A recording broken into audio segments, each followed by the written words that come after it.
All right. I think we're finally live. All right. So this video slash stream, it's going to be both because I'll have people in the chat who can ask questions while I'm streaming. But this video is mainly to discuss the warrior class in Ulala, and a lot of it will be going just over these points that I have up in the corner of the screen here. But before I go into that, just want to make some quick announcements. So first off, uh, Ulala's going strong, having a lot of fun with the game so far. If you haven't played yet, it's not too late.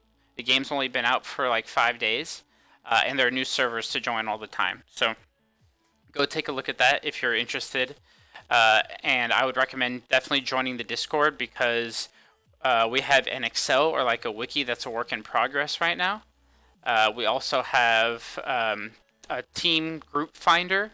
So if you need to join a team or you haven't found one yet, or if yours like fell apart, there's a chance you can find people there who are also looking for teams, right? Another thing is we now have class channels. So if you have any questions, we're trying to get a mentor for every class.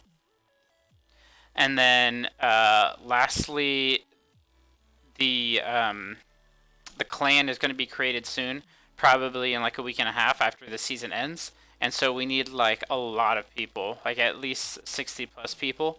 So if you're looking for a clan after your season ends, then definitely hit us up. We'll be trying to make one, maybe two. All right, and before I talk about the warrior, I would like to mention that this is all my opinion. I've done some research and stuff, and I've done a little bit of the math too, but this is definitely just this is my opinion. And so if you disagree or you think your warrior is better or something, that's totally fine. And congrats. But for those beginners, I think this is going to be a good guide of like an overview with maybe some ideas on what they can build towards in the future. So let's go ahead and get started.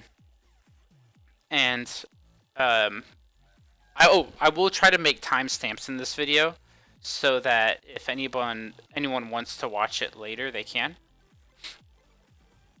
Or if they want to skip ahead and like go to certain parts after they finish the video, that they can. So let's go ahead and get started. The first thing I want to talk about is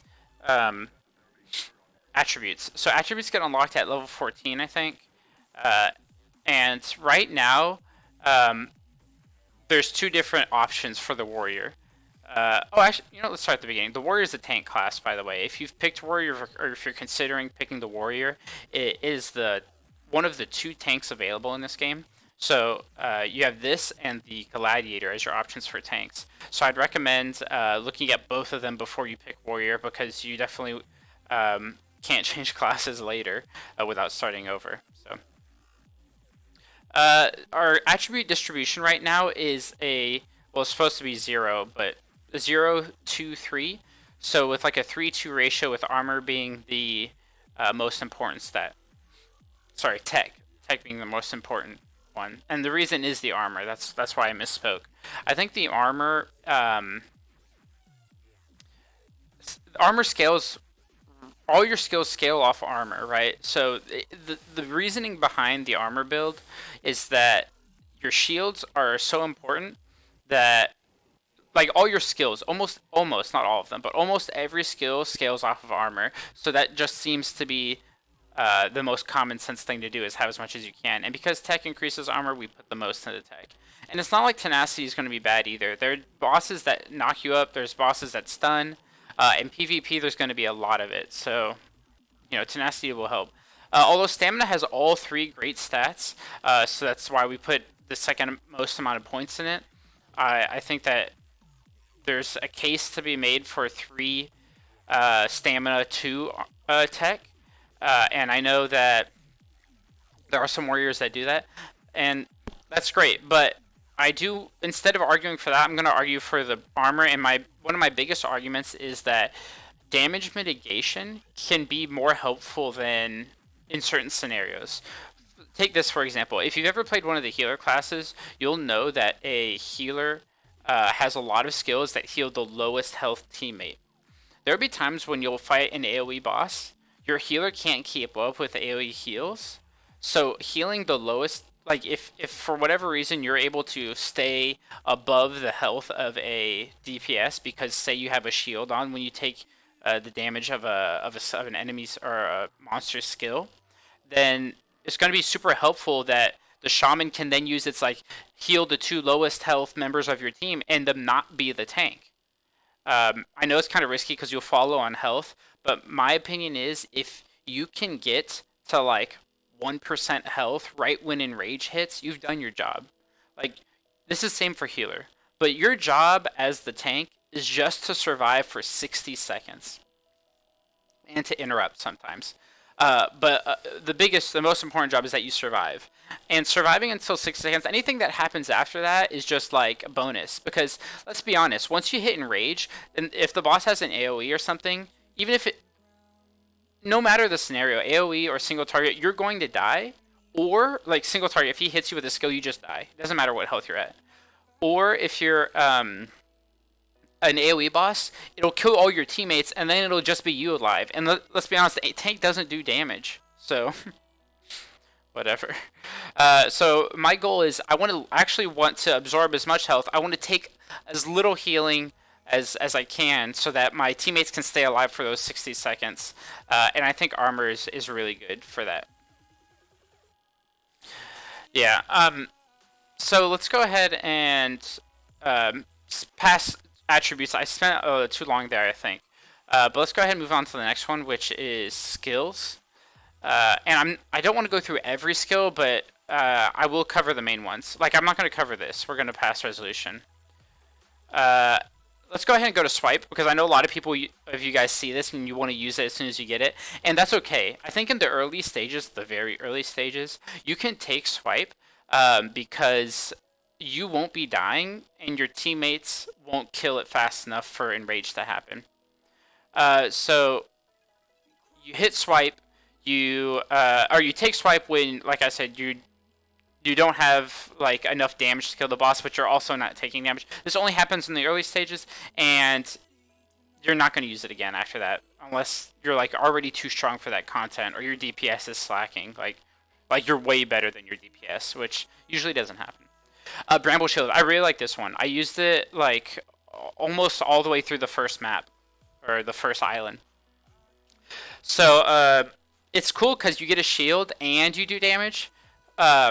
If there's ever a case not to take this, is because the shield value is closer to a 2 cost, energy cost, and the attack, like I said, is pointless. At one point, like your DPS gets so strong, they do so much damage. Your damage is irrelevant as a warrior tank. Then we're gonna move on to Fearless Shield. This is just okay. I don't use it very often.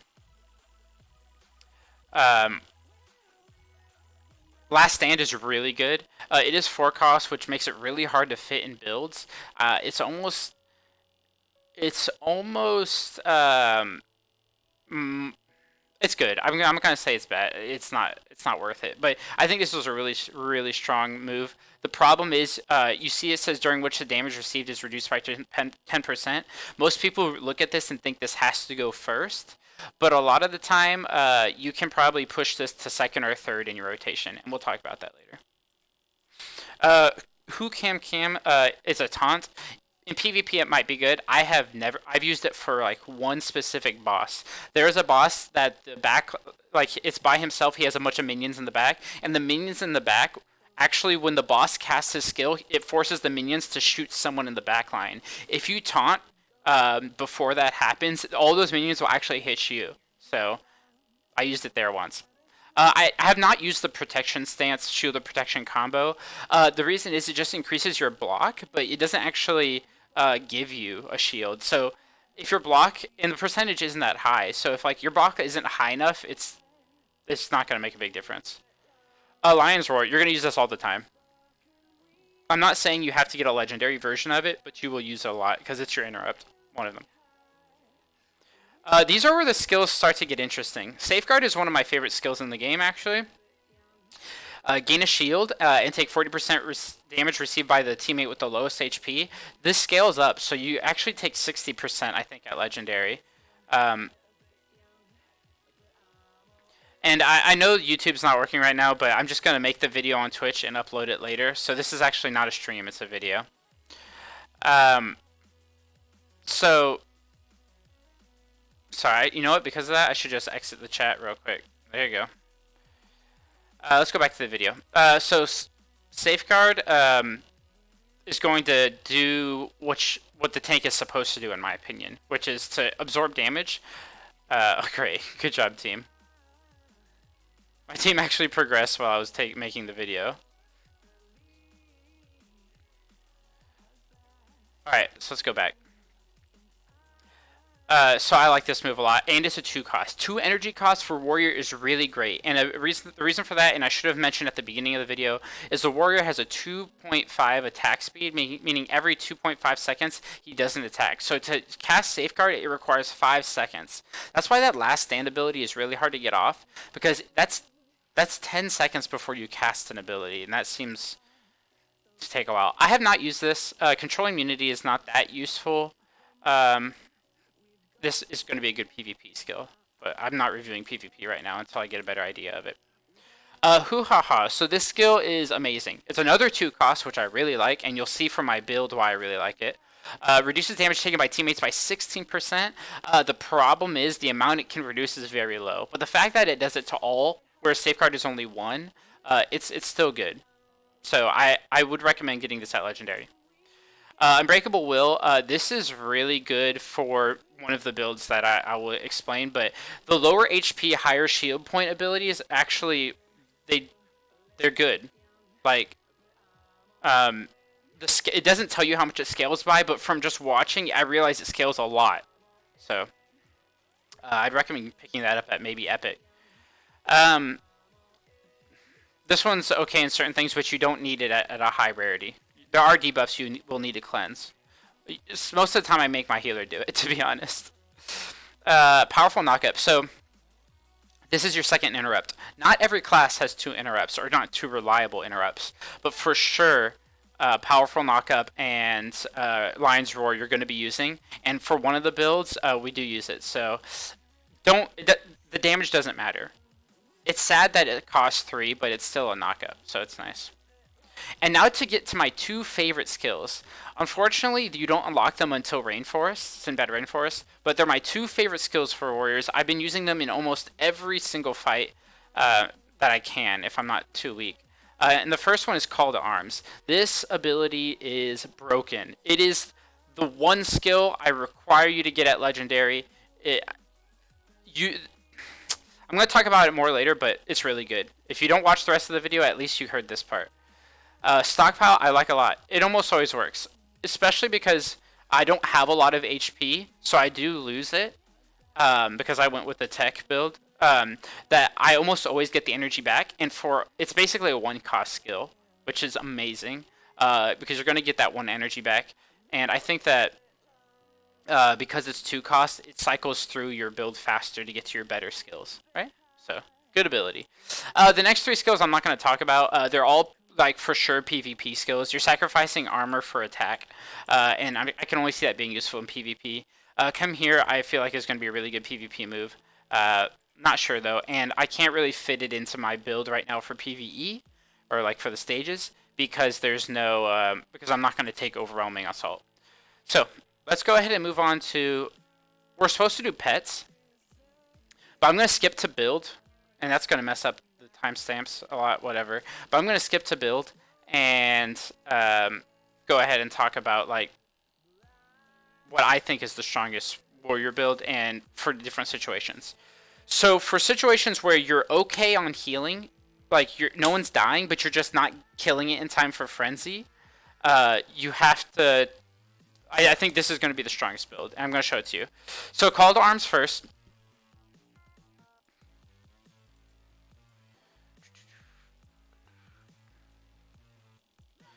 This is basically it right here. So we're looking to. I mean, it's really obvious. As soon as I put it out there, you know what's going on. I'm looking to rotate through my skills as fast as possible to get back to Call to Arms. And the reason for that is Call to Arms, you're going to... Let me show you guys real quick. I changed my skills. I know my team is fighting right now. But we're going to go to the... If you didn't know, a really good way to find out what to change is to click this here, the experience, and there's 3 tabs, shows you damage, what your pet does, and the order of the fight. So the idea is you're going to get into a battle, and you're going to watch. This is actually happening right now, so I can show it to you. You're going to want to coordinate with your team so that your call to arms activates during their strongest ability, right? So I put it first because I want it to happen as many times as I can. But honestly, you're only going to get, as a warrior, you're only going to get 2 casts of this. So look, this worked really well because I actually used call to arms like 0.2 seconds before Basic used his soul seal. Really awesome. Unfortunately, Pounce isn't the strongest attack for an assassin. Oh, it also affects heals too, right? Because it increases their attack by, right now, by 26%, which is great. So you want to kind of line up all this kind of stuff, right? So you'll see that it's 30 seconds. The fight has halfway through. I'm already casting my second one. Unfortunately, I can't get a third cast off, but there might be a solution to that. Oh, and this is really great. See, this time I cast Call to Arms. It was after Basics, which is unfortunate, but it was in the window of Parable's Backstab, which is like his strongest attack, right? So you'll notice that with and without it, you'll notice a big damage increase. Let's go back to my build. So that's one build. I recommend this. And this order can change, these here, depending on the boss. Most of the time, I want like a shield after I use Call to Arms because I'll have taken a lot of damage. So I'll usually put Stockpile or Safeguard. And then I'll put Hoo-Ha in between either of them. That's usually what I do. Alright, let's check out another build that I think is going to be a very niche build. And that's going to be the Interrupt. And so we're going to start with Lion's Roar. We're going to get our Uppercut in there. Or Powerful Knockup. And then the other 2 skills don't matter. But most of the time, if you're running both of those, and you're having to interrupt a guy, you don't have enough heals or shields to stay alive. So you have to run a shielding build. In this case, I really like... where is... Last Stand. So something like this. Last Stand and... Sorry, the name sometimes... The heal one. Yeah, this one. Unbreakable Will. So I'll do something similar to this. Now this build changes a lot because of the... Like if you've ever played this game, you'll know that the interrupts you need to time correctly. So if for whatever reason like 4 costs takes too long before you need your next interrupt, you can replace this with Stockpile. You can replace it with anything to speed it up. But this build is used often in stages where maybe you don't have an assassin who has a double stun, or maybe like the rest of your team needs to do damage and they can't afford to have an interrupt in their order. So your job is just to interrupt and stay alive. And so this is where that build comes into play. And then my last build is just Survive. Like there's a build where sometimes like specifically there's a Rhinoceros. All he does is just hit you really hard for single target. He ignores your teammates and he just knocks you up and hits you like for half your health bar. In that case, things like Unbreakable Will and Last Stand are like basically required, and I will still take... That's why I like Stockpile so much, by the way. I will still take Stockpile in this case, and I'll take something like Fearless Shield. Gain a shield of 47%, and then convert it...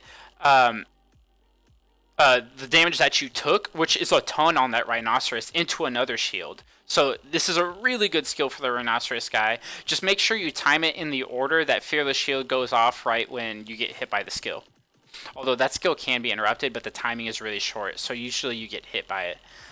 Alright, those are my 3 builds. I mean, that's really, most of the video is really just to show off those builds. The next stuff will be quick. So let's go to pets. Obviously, this is super simple. The pets, you're going to want pets with... Guardian is the most important for you, but Symbiosis is also good. So Guardian, Symbiosis, you want pets that have that, prioritize that. But most of the time, when you're fighting a boss and you're stuck, you're looking for pets that like counter the boss's element. So elemental effectiveness is very important. So let's look at some, like randomly, I'll look at some pets. Like this guy's pretty good. He has 6.5 Guardian, 6.3 on the Turtle. I think, yeah, the Rhinoceros is great. It has more symbiosis. Even this is not bad. Like I know you can get these guys pretty early, but they have a good symbiosis stat. Okay, so we did pets. Now I want to talk about temper. For temper, let me show you. You can have at one more level. I'll unlock the next one, but you can have 3 different skills. The biggest difference is you can't have 2 of the same skill on an item. So my recommended are HP and armor are the top 2, and the third one, like don't spend a bunch rerolling for skills. If you can find block, that's great. If you can find evasion, that's fine. If you can find tenacity, that's probably okay too, right? HP and armor are going to be your best ones to go for though, so prioritize those for temper. Now let's look at pet skill before I get into Clatter Card. So for pet skill, let me show you drain. There's 2 options. Specifically for warrior though, devotion is by far the best. Like reducing damage received by this is just the best one. It's hard to argue for the others. If there were another one to argue for, it would be shield defense. Like if for some reason you weren't able to get devotion, then shield defense isn't bad. And now let's move on to passive skill. The passive. Let me read this just so you realize how good devotion is. Reduce 50% of the damage received by the master for 6 seconds. Damage up to 250% plus 120 of protection can be reduced. This scales with the more you have, obviously. But it's for 6 seconds. It's more than likely going to happen on a skill, which is great. So let's go to the passive skills. There's really it's really straightforward. I feel like there's not a lot to talk about. Like obviously Firm Heart is going to be great. Increases protection. That's awesome.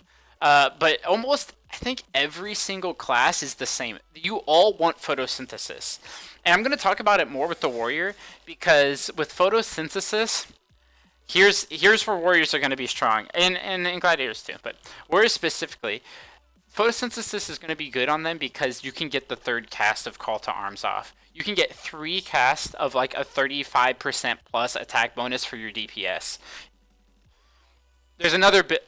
I don't know if it's possible yet. I will let you know when I get to end game and I finally unlock all this stuff and get to test it. But it's very possible you can get 4 casts off, and I'll show you how. We're moving to our last topic, which is going to be Clatter Card. Clatter Card is super cool, by the way. I would recommend don't just go look up a guide and be like, I have to do that. Because that guide is going to show it to you when you have all of the 9 things unlocked. You're not going to unlock all 9 for a very long time. So definitely play around, see what's best for you. There's not going to be a picture out there with the best 1 slot, 2 slot, 3 slot, 4 slot. You know, you're going to have to mess around. And there's no cost to buying and like selling these back. It like equals itself out. So for Clatter build, I think that what I'll be going for early on, I know the late game is very obvious, but early on, getting the fluff bonus, I want to try. And the reason for that is fluff. Oh, let me click it here. Fluff increases each battle's initial energy by 1. I don't know if it's worth it, but I think in the late game build you'll have it for sure. And in the early game build, you only need 3 slots for it, so you could get it. And none of them require a legendary. So, like, none of the fluff guys are legendary. So, if you can get this, I don't know if it's possible with photosynthesis to hit 4 Call to Arms, but we'll need a test. 3 for sure is possible. 3 is for sure possible. But that would be really interesting to see if my build actually gets even stronger with fluff. But like I said, that build is kind of a luxury because your healer has to keep you up because you're not taking a lot of shielding. But let's talk about what other ones are good. Agile is good. Heals, gives you more HP. Let's see if I can go to... Hard Shield is good, but I think... Let's go to regions first. Rainforest, I really like. Most of them have HP. HP is good for you, and then you get a big HP bonus to your start, and so you're gonna have this. I will post a picture of what my like late game 9-piece build will be, because I don't want to. I can't actually show it to you because I don't have them all unlocked. But I will post it in the Discord and I'll try to put it in the description of the video. But basically, I'll talk to about the ones I want. I want 4-piece rainforest. I want fluff. I want desert. When HP is lower than 25%, damage taken reduces 50% for 4 seconds. That's going to be a lifesaver probably. I like coast. I don't know if I'm going to fit it in there yet. Or sorry, agile. I don't know. I said coast because it has like water. And then what's the last one I was looking at? Oh, I might have mountain just because that's how it works, or volcano because that's just how it works out. Volcano is just going to give you crit, which doesn't help too much. But yeah. Oh, and sorry, I forgot to mention I'll have hard shell for sure. Pet protection is going to be really good for you because you're going to want the guardian pets for your class anyway. So this is going to give you a big shield. Alright guys, those are the only things I can think of for the warrior. I know that more specifically we can talk about certain matchups and things like that, but this was a good overall guide I think. If you have any questions or if I missed something, like I said, hit up the Discord and let me know. But yeah, appreciate everybody that were able to watch. If you want me to do more classes, let me know. I don't know what order I'm going to do them in, but for sure warrior and gladiator is probably next. But after that, the order will be kind of random. So let me know which ones you want to see first, and I'll try to get these out pretty quick. Thanks for watching. Peace.